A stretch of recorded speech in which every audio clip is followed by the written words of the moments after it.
yourself.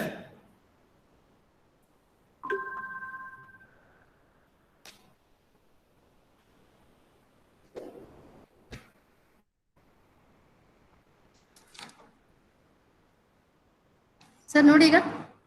Yeah. ಎಲ್ಲರಿಗೂ ನಮಸ್ಕಾರ. ಪಂಕ್ ಟು ಡಿಸೈರ್ ಚಾರಿಟಬಲ್ ಟ್ರಸ್ಟ್ ವಿಜಯಪುರ ಮತ್ತು ಸಮಾಜ ಕಾರ್ಯ ವಿಭಾಗ ಕರ್ನಾಟಕ ರಾಜ್ಯ ಅಕ್ಕ ಮಹಾದೇವಿ ಮಹಿಳಾ ವಿಶ್ವವಿದ್ಯಾನಿಲಯ ಇವರ ಸಹಯೋಗದೊಂದಿಗೆ ವರ್ಚುವಲ್ ಇಂಟರ್ನ್ಶಿಪ್ ಕಾರ್ಯಕ್ರಮವನ್ನು ಆಯೋಜಿಸಲಾಗಿದ್ದು, ಈ ಕಾರ್ಯಕ್ರಮದಲ್ಲಿ ಉಪಸ್ಥಿತರಿರುವ ಎಲ್ಲ ಗಣ್ಯಮಾನ್ಯರನ್ನ ಸ್ವಾಗತಿಸಲು ಡಾಕ್ಟರ್ ಜಿ.ಬಿ. ಸೋನಾರ್, ಮುಖ್ಯಸ್ಥರು, ಕರ್ನಾಟಕ ರಾಜ್ಯ ಅಕ್ಕ ಮಹಾದೇವಿ ಮಹಿಳಾ ವಿಶ್ವವಿದ್ಯಾನಿಲಯದ ಸಮಾಜ ಕಾರ್ಯ ವಿಭಾಗದ ವತಿಯಿಂದ ಕೇಳಿಕೊಳ್ಳುತ್ತೇನೆ. A very good evening to you all. I take this opportunity to welcome the resource person and the dignitaries present and the participants present in this webinar. This webinar, this program is a virtual internship program organized in collaboration with the two institutions, Punk to Desire Charitable Trust Vijaypura and Department of Social Work, Karnataka State Akka Mahadevi Women's University Vijaypura. I welcome the resource person to this program, Dr. Lakshmi Adoti Madam, who is an neonatologist, and she'll be speaking on a very important topic, that is fetal and neonatal nourishment. I also welcome the president of the Punk to Desire Charitable Trust, Pallavi Adiga Madam. I also welcome the faculty members of the Department of Social Work, Dr. Kalavati Kamble, Dr. Ramesh M. Sonkamble, sir, and my other colleagues, Shivlinga Maitre, Ibrahim, and Dr. Praveen. I also welcome to this virtual program to all the first year and second year students of social work of our Department of Women's University. I also welcome all the other participants who are part of the virtual internship program. I heard that there are some international participants are also taking part in this program. I welcome one and all to this virtual internship program. ಧನ್ಯವಾದಗಳು sir. ಈಗ ಕಾರ್ಯಕ್ರಮದ ಕುರಿತು ಪ್ರಾಸ್ತಾವಿಕವಾಗಿ ಮಾತನಾಡಲು ಶ್ರೀಮತಿ ಪಲ್ಲವಿ ಅಡಿಗ, ಅಧ್ಯಕ್ಷರು, ಪಂಕ್ ಟು desire Vijayapura ಇವರನ್ನ ಕೇಳಿಕೊಳ್ಳುತ್ತೇನೆ.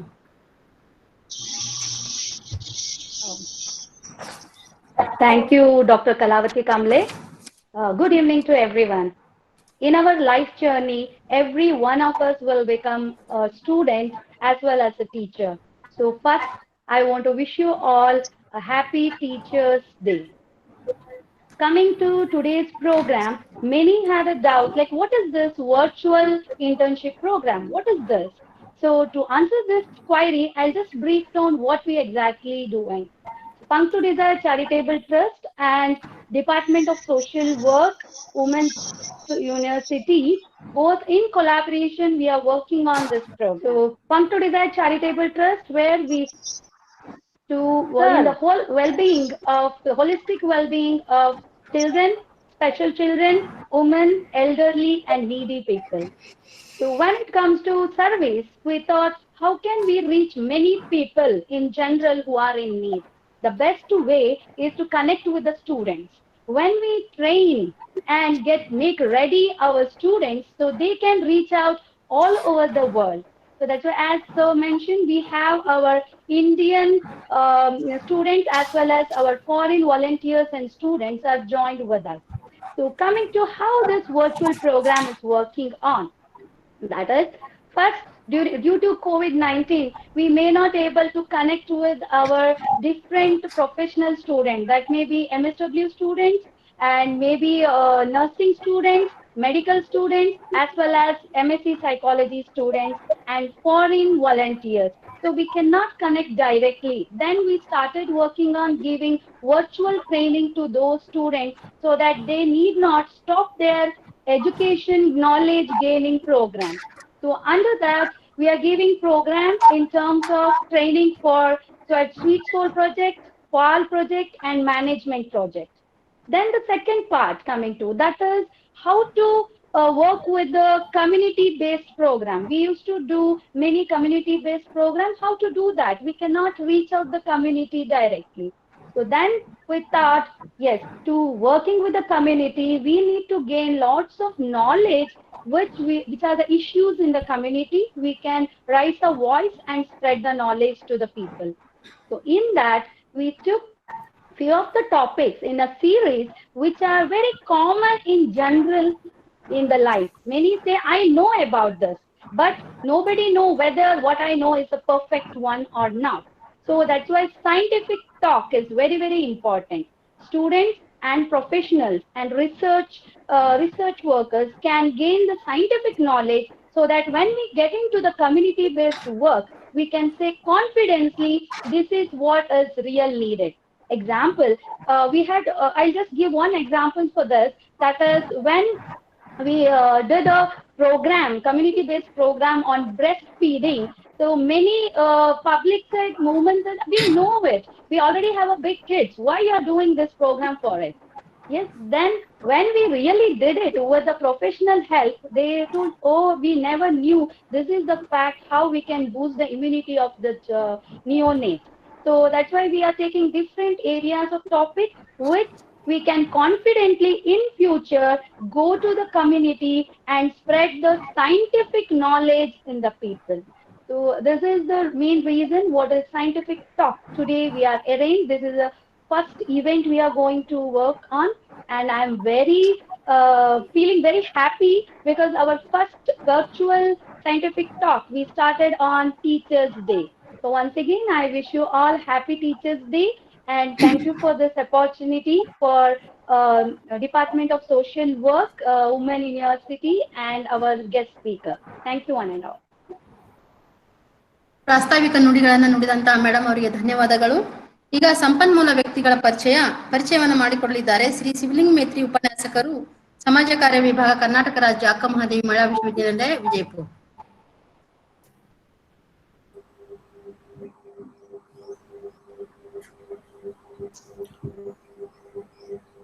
Hello. Yes, yes. Yes. A very good evening to all. I am very happy to introduce today's resource person, Dr. Lakshmi Somsekhar Hadalgi. Basically, ma'am belongs to Vijaypur district.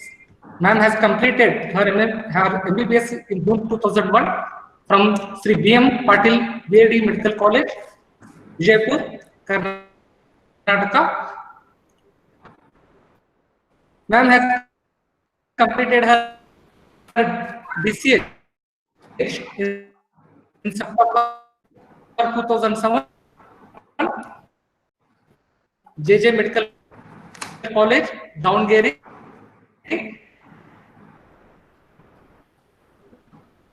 University, Karnataka, Rajiv Gandhi University and Health Sciences, Bangalore. Ma'am has completed her DNB in February 2010. Dr. Bidris Ashwini, Children's Hospital and Research Center, Vijaypur. Ma'am has received fellowship in neonatal and perinatal medicine and hospital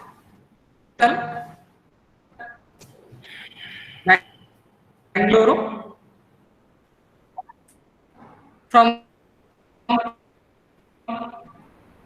many years, ma'am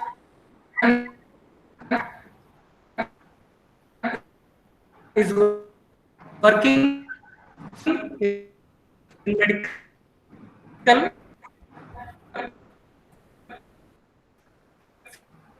field and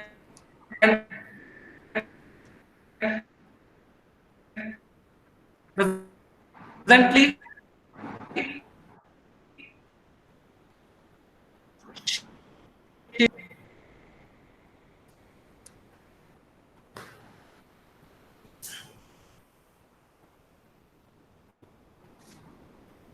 think there is problem. Dr. Kalavati, you may proceed with Madam presentation.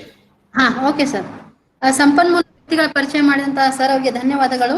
ಈಗ ಕಾರ್ಯಕ್ರಮದ ಮುಖ್ಯ ಘಟ್ಟ ವಿಶೇಷ ಉಪನ್ಯಾಸ ವಿಷಯ foetal and neonatal nourishment ಎಂಬ ವಿಷಯದ ಕುರಿತು ಡಾಕ್ಟರ್ ಲಕ್ಷ್ಮಿ ಹಡಲ್ಗಿ ನಿಯೋಟನಾಲಜಿಸ್ಟ್ ಇವರಿಂದ madam please.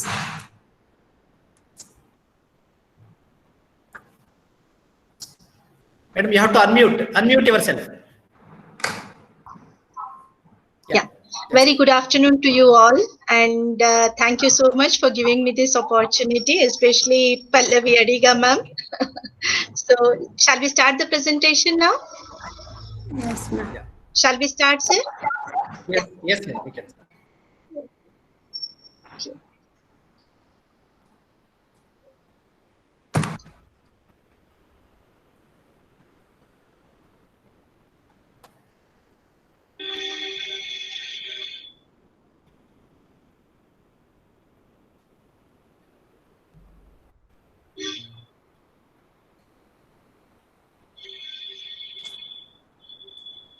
Hello. Yes, madam. You have to say present now. Hello, ma'am. Yeah. I'm not getting that option, sir. It's right only side. the slideshow Right coming side you here. find the present now option.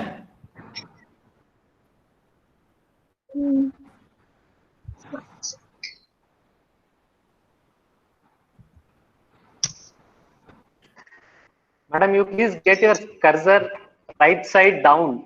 There is two options. One is turn on caption. Yeah. Next to that is present Yeah. now.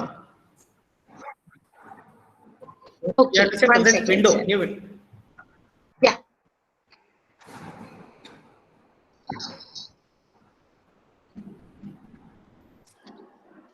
Stop.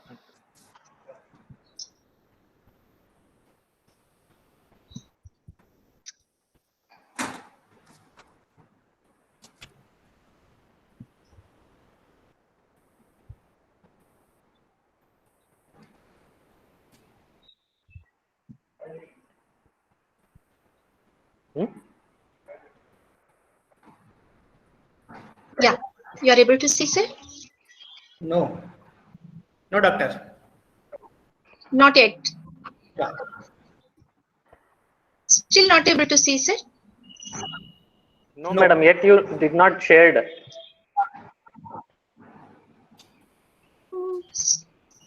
Yeah, One now sec. it is. Now it's seen, sir? Yes. Now is it visible? No. No, madam. No. I request all students, don't share your screens.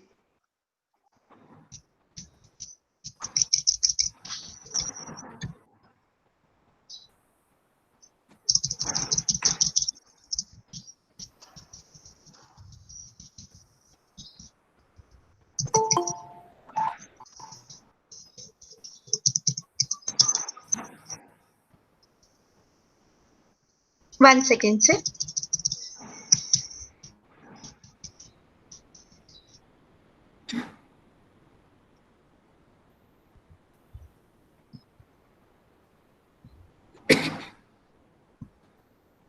So in present now option, I should put as entire screen or a window? Window. Yeah. Window. Window.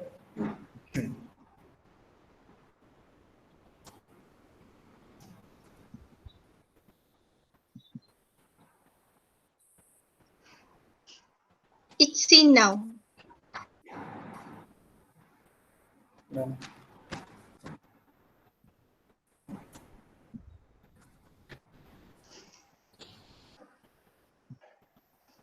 Otherwise, I have the file. Yes, You sir. want me to say? Yes, sir, please.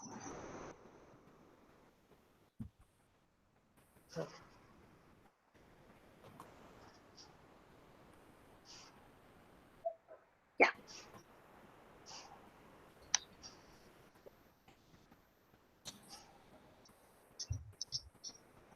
You can proceed, doctor. So good afternoon, everyone. Today my topic is on nutrition. Nutrition basically it starts from the fetus to the neonate and it further proceeds into infancy and childhood. So this is my wide area which I'm going to cover. Let me see how much I can cover today. As you all know, mother baby are a dyad.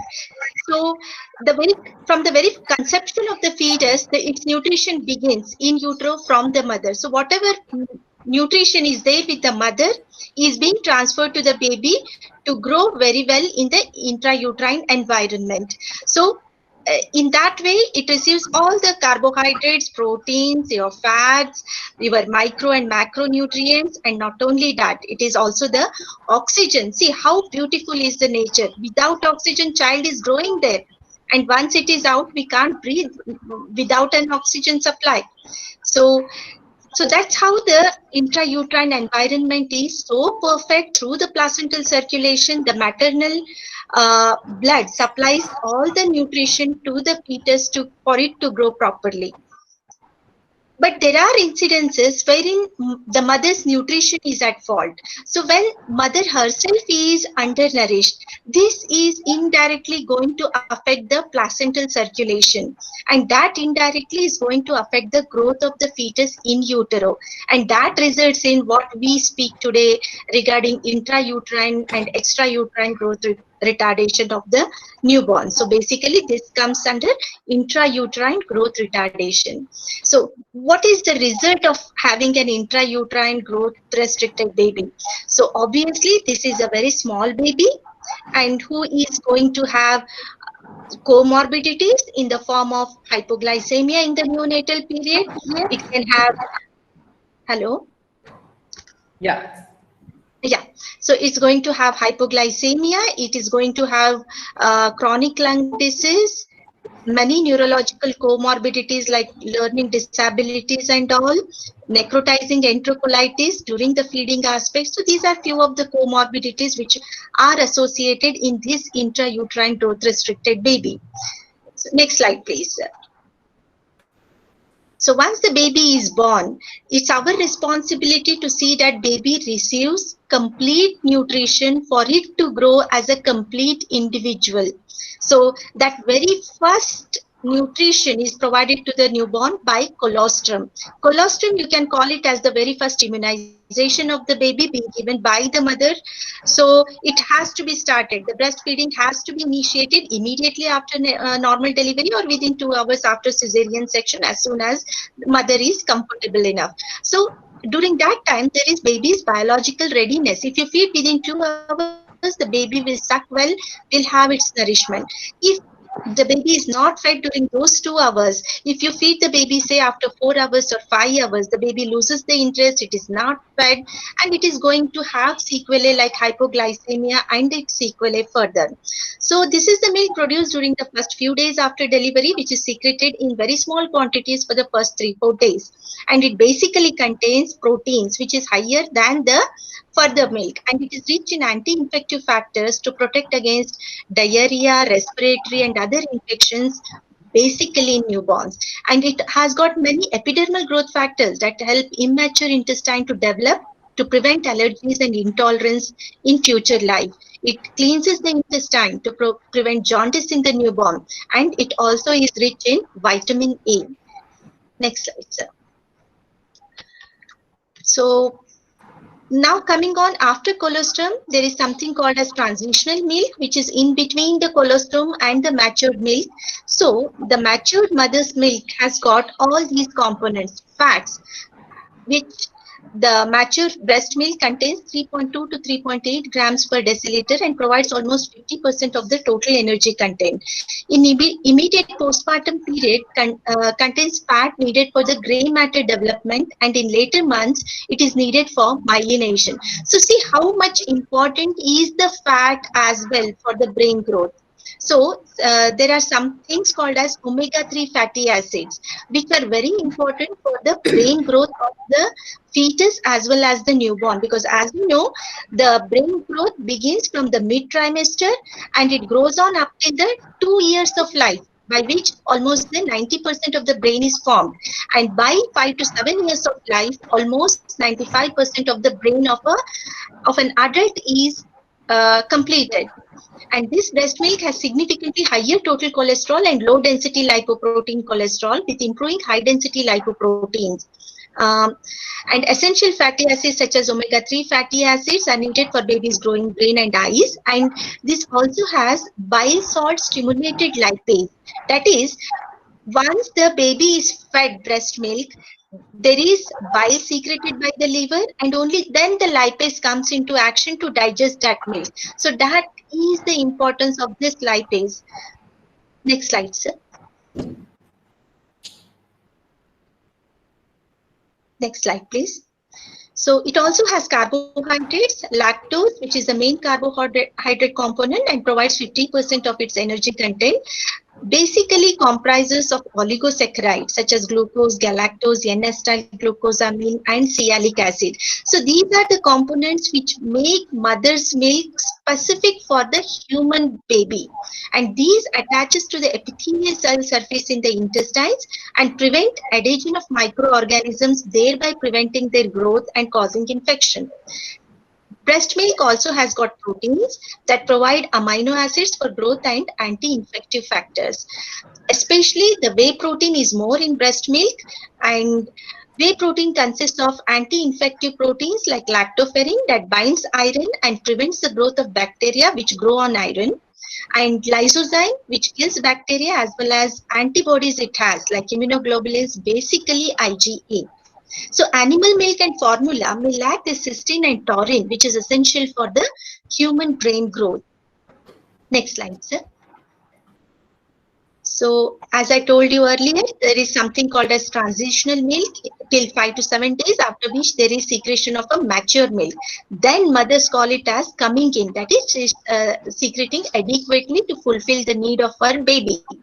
And this is divided as foremilk and hindmilk. So foremilk is which is bluish in color, produced early and provides plenty of protein, lactose and other nutrients. It is rich in water too. And comes the hindmilk, which is produced later in a feed and contains more fat. Now, what is the need for me to tell about this classification of mature milk is, basically mothers tend to feed their babies for 5 or 10 minutes. It shouldn't happen so. She has to feed the baby complete breast till her breast gets empties. So once the baby feeds on complete breast, it receives both this foremilk as well as hindmilk that fills the satiety center, and then only it will sleep calmly for the next 1.5 hours. So it won't be all the time irritable baby. As such, there are no contraindications for breastfeeding, but few are like congenital lactose intolerance, galactosemia, and if mother is on anti-malignant drugs, anti-thyroid drugs, antipsychotic drugs. And let me tell you here, hepatitis B and HIV are not contraindications for breastfeeding. If your newborn is properly immunized for hepatitis B vaccine, both with immunoglobulins and active vaccine, she can feed her baby. As well, in HIV case, she can take a choice to breastfeed her baby exclusively for the 6 months, or to put the baby on formula milk for the 6 months.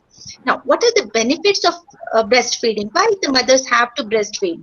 It provides all the nutrients a baby needs at a convenient place without any charges or anything. It provides almost half of the nutritional requirements between 6 to 12 months of age, and up to 1/3 between 12 months to 24 months of age. And it is easily digested by the baby. It contains antibodies and other factors. It contains enough water as well to fill the satiety center, especially in North Karnataka, wherein we have very hot climate. Our newborns tend to have dehydration fever. Now, what is this dehydration fever? It is basically mothers are not feeding their babies properly. So the the baby is having decreased fluids in the body. So that causes dehydration fever, and the treatment again for it is breast milk and the breast milk.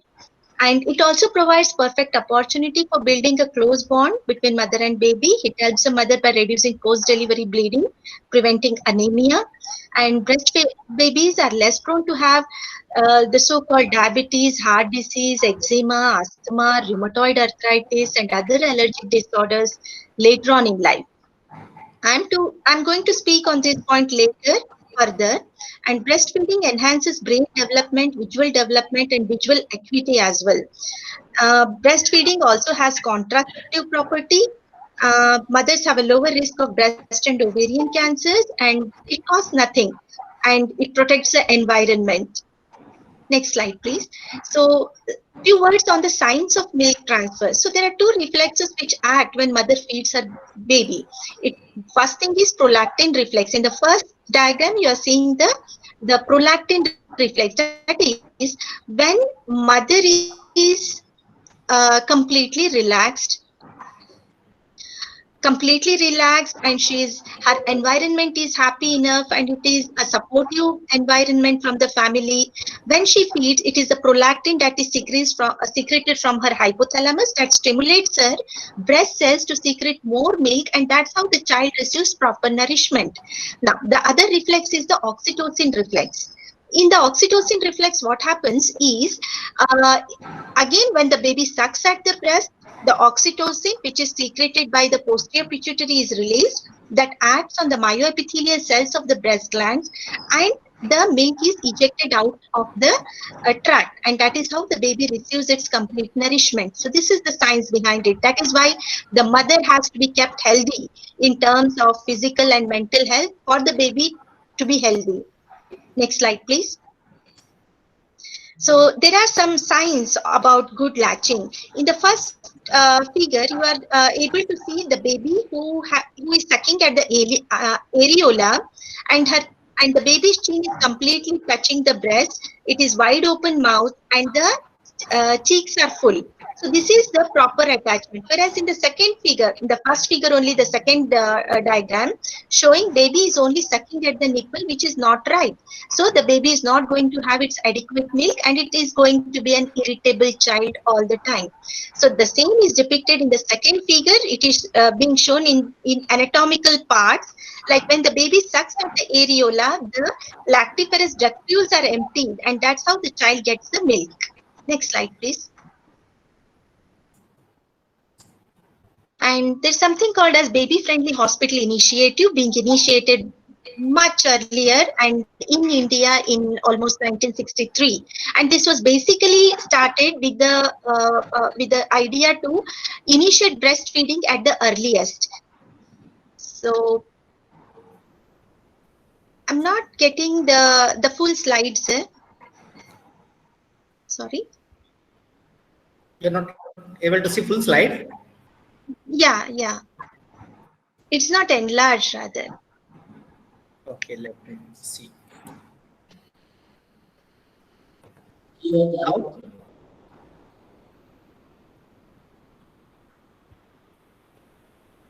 Now, are you able to see, doctor? Sir, it's very like, it's sort of window only. It's sort of a window, small window only.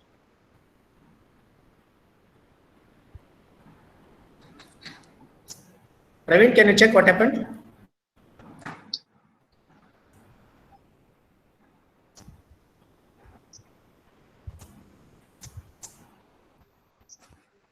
Sir, close ಮಾಡಿ ಮತ್ತೆ slide share ಮಾಡಿ.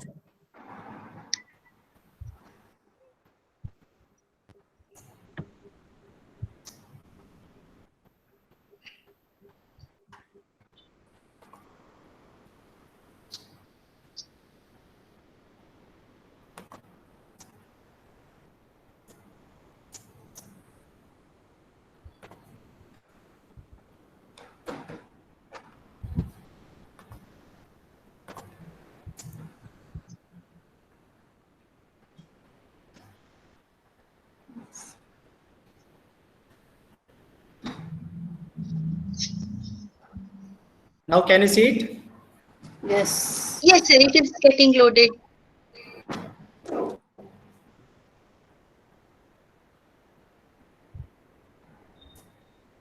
Yes, sir.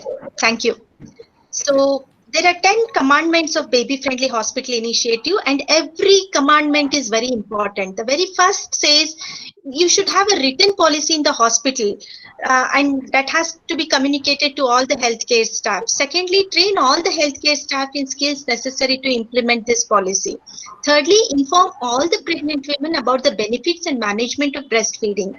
Fourth, help mother initiate breastfeeding within half an hour. See, every step is important here so as to emphasize the importance of breast milk at the earliest minute in a neonatal life.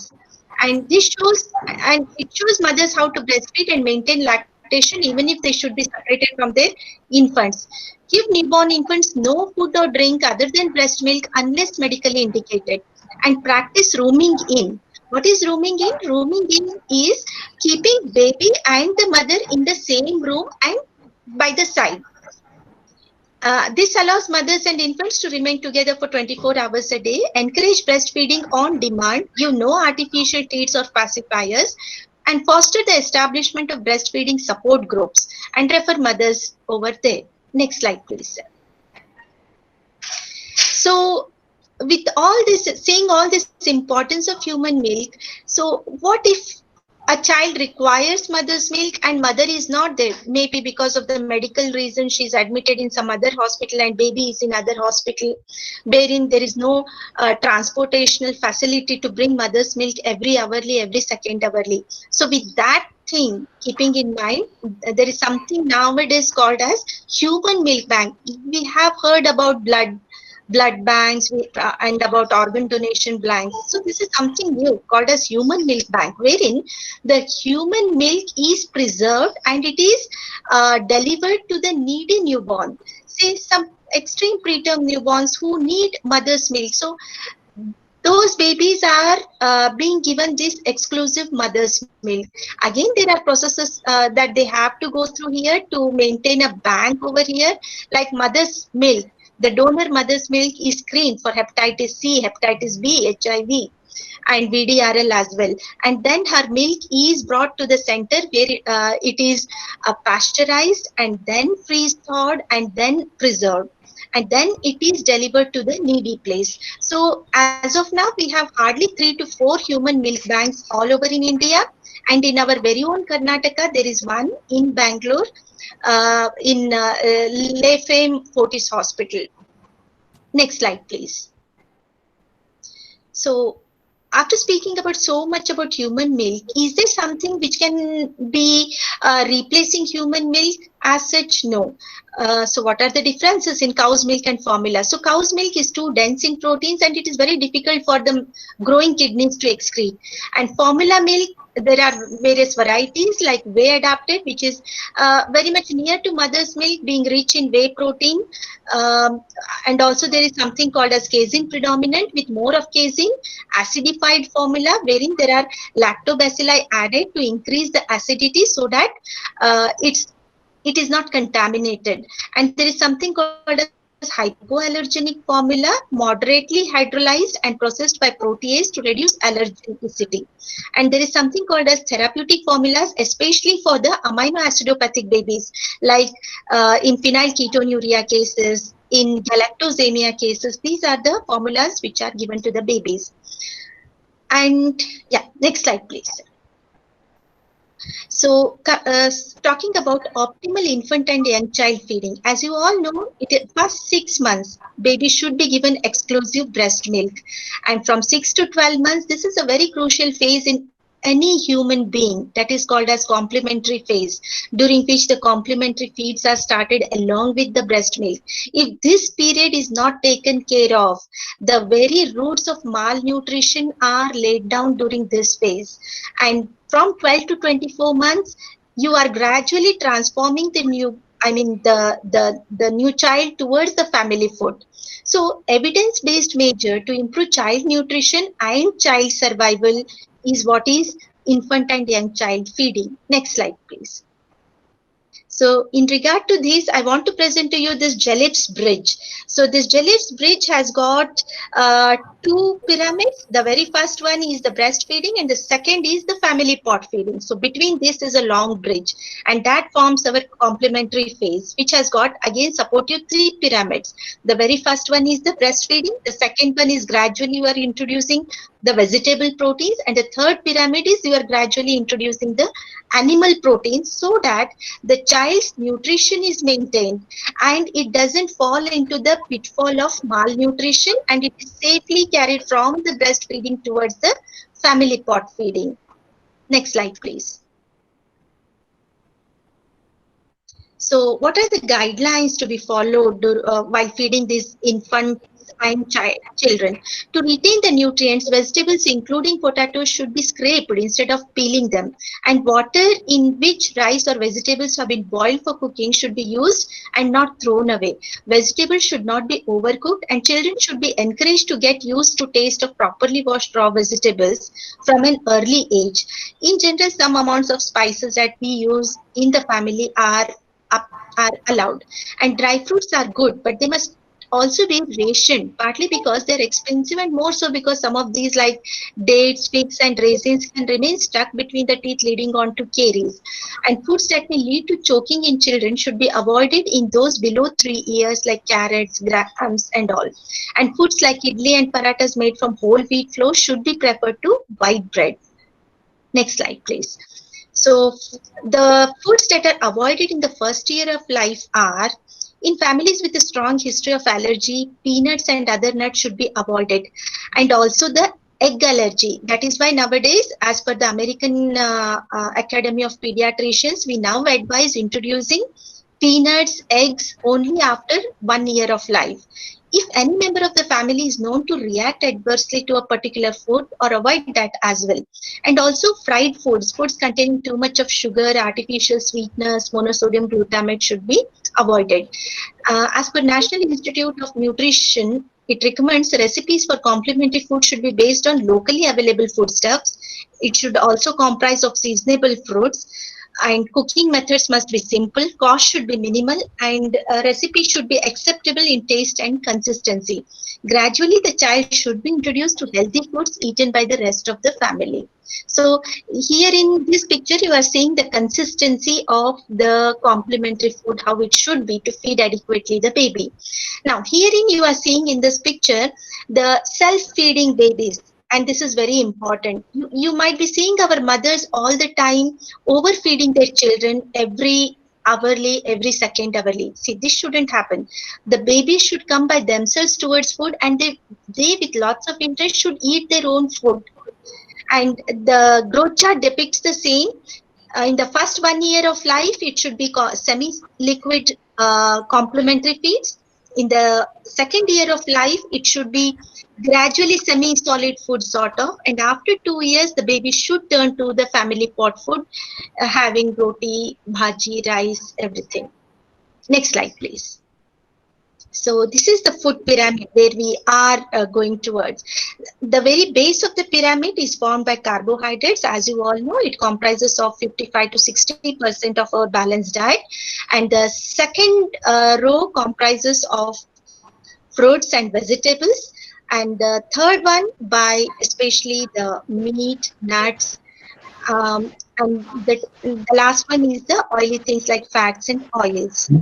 So what is recommended daily allowance? As you might have seen in many of your textbooks, like vitamin A is 700, vitamin D is 400 to 800 to 1000 IU per day. So what is basically is this RDA? RDAs are levels of intake of essential nutrients that on the basis of scientific knowledge are adequate to meet the known nutrient needs of all healthy individuals. Next slide, please. So there are few concepts which I just want you to make aware of. There is something called as rainbow revolution. This is to cultivate and consume colored, especially the GR, that is green, yellow, orange and red vegetables and fruits to provide enough of micronutrients and antioxidants. There are something called as prebiotics, probiotics. These are microorganisms which are introduced into the food for the babies to help them digest the food. And antioxidants are defined as substances whose presence is in relatively low concentration significantly inhibit the rate of oxidation of the targets. And there are something called as smart nutrients that help in the growth of developing brain. And there are something called as genonutrients that have ability to affect the gene expression as well. Next slide, please.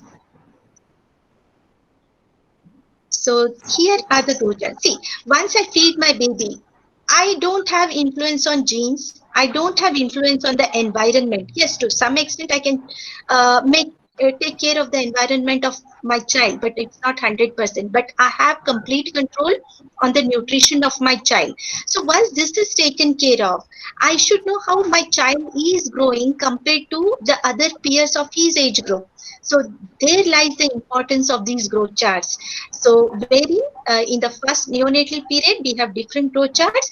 From 0 to 5 years, we have WHO growth charts, and from 5 to 18 years, we have CDC and IAP growth chart, that is Indian Academy of Pediatrics, depending on which I can know how my child is faring compared to the same age group children. Is he growing well, better, or poor? Next slide, please. And there, even after taking care so much, there are some diseases in toddlers like picky eaters that can lead to infantile anorexia. And basically the management will be behavioral modification and nutritional interventions. Especially the family should be more involved here. And in older children, we get something called as marasmus. This is the severe acute malnutrition that we can see in a malnourished child. And kwashiorkor, that is prolonged protein deficiency, leads on to the third space fluid loss, leading on to edematous appearance of the baby. This is kwashiorkor, which also will impact the vitamin deficiencies affecting the eye as xerophthalmia. Your vitamin D deficiency leads on to rickets, vitamin C leads on to scurvy, and so on. Next slide, please. So, something about Barker's hypothesis. See, once the child in utero had no proper environment, it hasn't grown well. As I told you in my first slide, there was intrauterine restriction. So the baby was not 2.5 kg at birth. It was somewhere 1.5 to 2 kgs at birth. Now the parents are overexcited to develop their child, to bring it to the weight of other normal children. And so they overfeed the child with formulas, and during the complementary phase, they overfeed the child. They try to see him overweight. So what all this leads to? This all leads to hyperlipidemia, diabetes, hypertension. So that is what we call as fetal origin of adult diseases. So that is the basic funda here. Just to emphasize, IUGR babies will eat how much ever they require to eat, to grow. That is what we call as catch-up growth. Don't overfeed these children just to see them increase. Next slide, please. So there are some national programs as well in India, especially to take care of the fetus, newborn, and later childhood age groups. Like we have midday meal program, especially for school-going children, that meets almost 1/3 of the calories and half of the protein requirement of the child. We have child survival and safe motherhood program, wherein the vaccination part, the diarrhea, respiratory infections, vitamin E deficiency, iodine deficiency, all these are taken care of. We also have integrated child development services, wherein it is nutritional development, the mental development, the physical development of the child, which are all considered. Also, we have reproductive and child health program, wherein mothers are also taken care of, as well as including the child, because usually it is that when the mother comes for the health checkup, it is her baby accompanies her. So both are taken care of by enlightening them about the nutritional needs. We also have National Rural Health Mission, which is mainly worked at the grassroots level by ASHAs, who are accredited social health associates or attenders. Then Universal Immunization Program, wherein it mainly targets to cover 100% immunization against 6 deadly diseases, especially the polio, tuberculosis, diphtheria, pertussis, tetanus, measles. Next slide, please.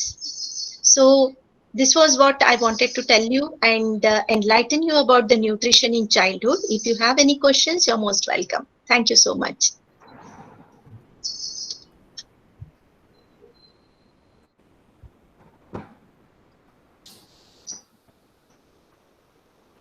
ಧನ್ಯವಾದಗಳು madam. ತಾವು ತಮ್ಮ ವಿಷಯವನ್ನ ಮಗುವಿಗೆ ಪೌಷ್ಟಿಕತೆಯ ಬಗ್ಗೆ ಮತ್ತು ಭ್ರೂಣದಿಂದ ನವಜಾತ ಶಿಶುವಿನವರೆಗೆ ಯಾವ ರೀತಿಯಾದಂತಹ ಒಂದು ಪೋಷಕಾಂಶಗಳು ಅವಶ್ಯಕತೆ ಇದೆ, ಹಾಲುಣಿಸುವ ಮಹತ್ವ, ಹಾಲುಣಿಸುವ ಬಗ್ಗೆ, ಹಾಲುಣಿಸುವ ಒಂದು ಲಾಭಗಳೇನಿದೆ, ಆಮೇಲೆ ಮಾಲ್ ನ್ಯೂಟ್ರಿಷನ್ ಅನ್ನ ಹೊಡೆದಾಕುವಲ್ಲಿ ಏನೇನ್ ಮಾಡ್ಬೇಕು ಅನ್ನುವಂತ ವಿಷಯಗಳನ್ನ ಸಾಕಷ್ಟು ವಿಸ್ತಾರವಾಗಿ ತಮ್ಮ ಒಂದು ಪ್ರೆಸೆಂಟೇಶನ್ ಅಲ್ಲಿ ಪ್ರೆಸೆಂಟ್ ಮಾಡಿದ್ದೀರಿ.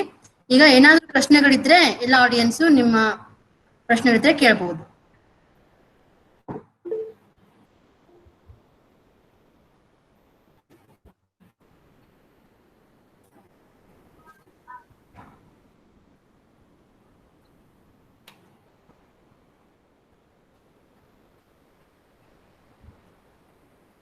ಏನಾದ್ರೂ ಪ್ರಶ್ನೆಗಳಿದ್ರೆ ಕೇಳಬಹುದು. Doctor, I have seen a child of 2.5 years, a male child. He likes eating salt, direct salt. What could be the issue with the child? Direct salt, sir. Direct salt. You mean only salt like thing, or it's like chalk pieces, the paint, and all those things? Stones. No, salt. Only salt. Salt we use in cooking. Salt. Okay. Yeah. Actually, it can't be like iron deficiency picture also, sir. Yes, again, this is somewhat like it depends on the family habits. If family people are taking more salt in their food, those children will have craving towards that salty food, that sugary food. We see the impression of family members in their children. If elders in the family are taking more of salt, more of sugar, even children tend to have that. So that's how it is. We have consulted one pediatrician, and he suggested to take ORS. He said because of the lack of water content, Dehydration. The craving to have salt, dehydration. So even after giving ORS, also it continued with the child. No, sir. This is just a behavioral problem, I can say. So maybe he is used to eating salty food. So that's how he is eating the food. So just try to change his behavior, modify the food that you are giving him, and see the changes. Okay. Yes, sir. One more question is there, madam. What happens when pregnant women get raped? How it will be affect baby? Pregnant woman getting raped. How it will affect to baby? No, see, definitely pregnancy is not the right time for it, one thing. So if there is a rupture and if there is leaking of membranes and all, obviously the child is at compromise and you have to immediately extract the fetus for it to survive. So that is one thing. And that very act itself is so rigorous. Definitely the mother is compromised and inside the fetus will be compromised. So there is no point in delaying the things and you have to take the baby out. That's what I feel like. Unless and until in utero baby's condition is stable enough. If by assessing fetal assessment, if we find fetus is all the safe, there is no point in keeping the fetus inside. Okay. Any more questions? ಏನಾದರೂ ಪ್ರಶ್ನೆಗಳಿದ್ರೆ ಕೇಳ್ರಿ.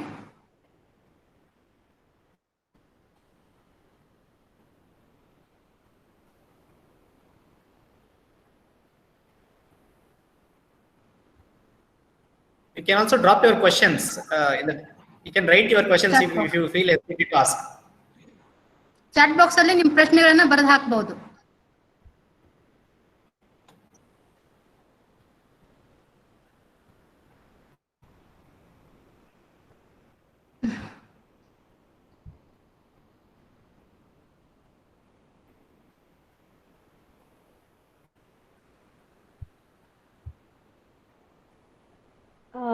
Madam, I just Yes. want a little clarification regarding rainbow revolution. Can you just simply explain how we can do it with the kids? Ma'am, actually the thing is, earlier how it was carbohydrates, proteins, fats, that was fixed thing in our mind. And that is how we as a doctors as well as in the community level, we used to advise the parents. Carbohydrates, fats, lipids, this was our point of focus. We never concentrated on macro and micronutrients that time. So after seeing more incidences, because now as the life is moving on, as the studies are going on, we now realize the importance of micronutrients like your magnesium, selenium, phosphorus, and macronutrients like your vitamin D, C's, all that group, B complex group and all. So with that is brought this rainbow revolution. That is, all those big G or colors you get, all the vegetables, they have more of macro and micronutrients. And that is how the antioxidants are added to the food of the baby. And that's how it helps the baby to grow. The main basic purpose behind it is to add up the micro and macronutrients. That's it. Yeah. Thank you, ma'am.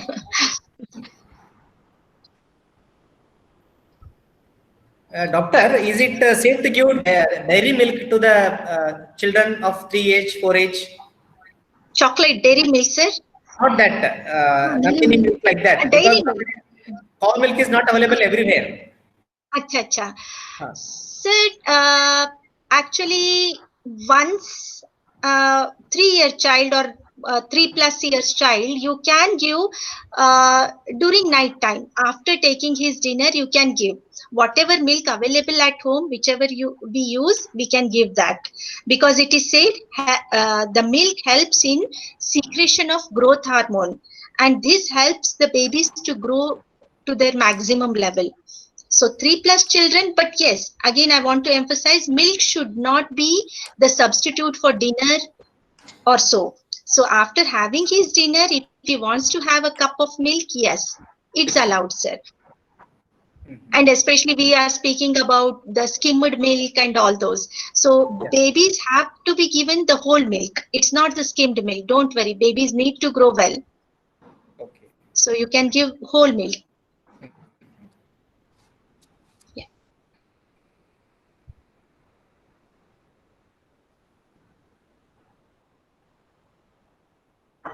ಏನಾದ್ರೂ ಪ್ರಶ್ನೆಗಳಿದ್ರೆ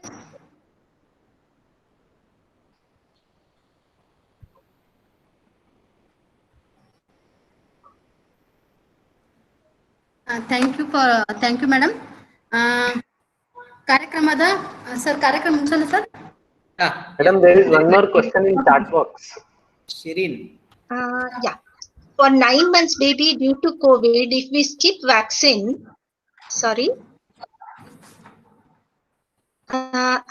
I could not read it completely. Yeah, for 9 months baby, due to COVID, Yes, if we skip vaccine, can we continue that vaccine only or go for next vaccine? No. See, the vaccines have to be given as per the age. It's okay if your vaccine is delayed by 2 or 3 months, or say at 6 months also due to COVID. So you can resume from where you have stopped. Until 5 years of age group, there is something called as catch-up vaccination, wherein all those vaccines which are missed, you can give. So again, you can go in the same order, even if by now your child is 1 year or 15 months old. And if you are stopped at 9 months, so give first 9 months and then 13 months and then 15 months. No problem. Doctor, one more question is there in chat box. There is a rumor delivered mother should not involve in intercourse after few months of delivery. Is it true? Because it will affect on breastfeeding to baby. See, first of all, there is no relation between intercourse and lactation. Let me tell you that. And in fact, lactation will provide you natural contraception. The mothers who exclusively breastfeed their children, for the first 3 to 6 months, they are provided with natural contraception. So they need not have to use any of your copper teas or oral contraceptives or whatever. So I don't think there should be any problem. Okay. Any more questions?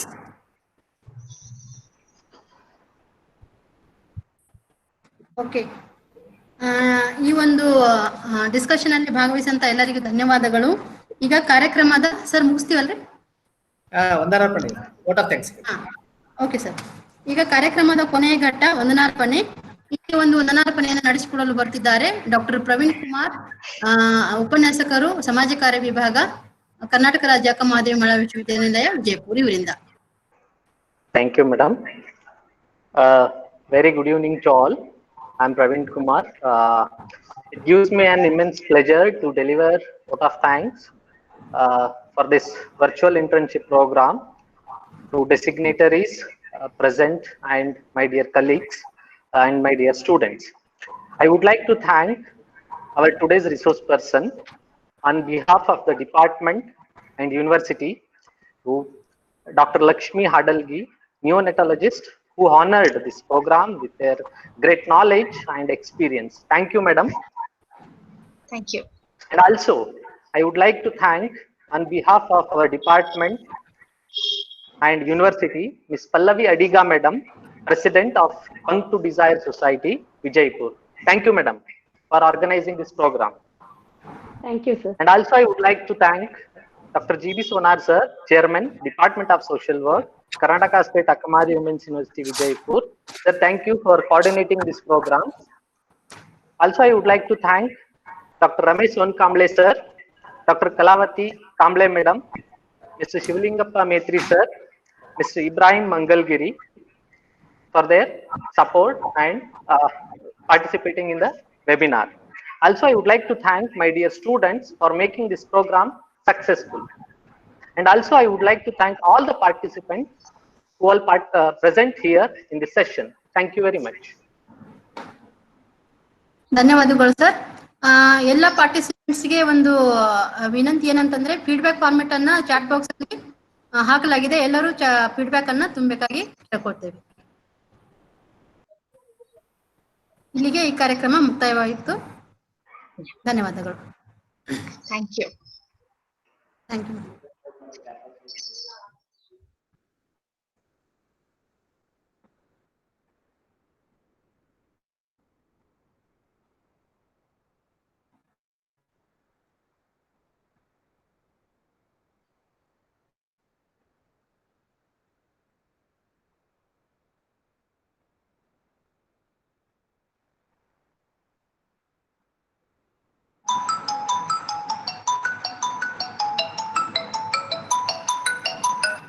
Hello, feedback ಅಲ್ಲ ಇದ್ರಾಗ ಬಂದ ಲಿಂಕ್ನಾಗ. ಹೇ ಹಾಕ್ಲೆ, ಅಲ್ಲೇ ಐತಿ. ನೀ left ಆಗಿದೆಯಲ್ಲ,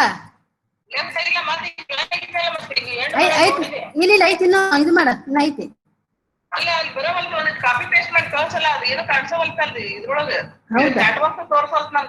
ಹೌದಾ?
Sir ಇದು ಬಂದ್ ಮಾಡ್ರಿ ಸರ್, ಫೀಡ್ಬ್ಯಾಕ್ ಇನ್ನು ತುಂಬ್ತಾ ಇದಾರ್ರಿ. ಅಲ್ಲ ಅದು ಲಿಂಕ್ ಒಂದ್ಸಲ ಆಯ್ತಲ್ಲ. ಅಲ್ಲ ಕ್ಲಿಕ್ ಈಗ ಅವ್ರು ಸುಜಾತಂದು ಲಿಂಕ್ ಇದಾಯ್ತಂತ್ರಿ, ಕೊಡೋಣ ಆಮೇಲೆ ಕೊಡೋಣ.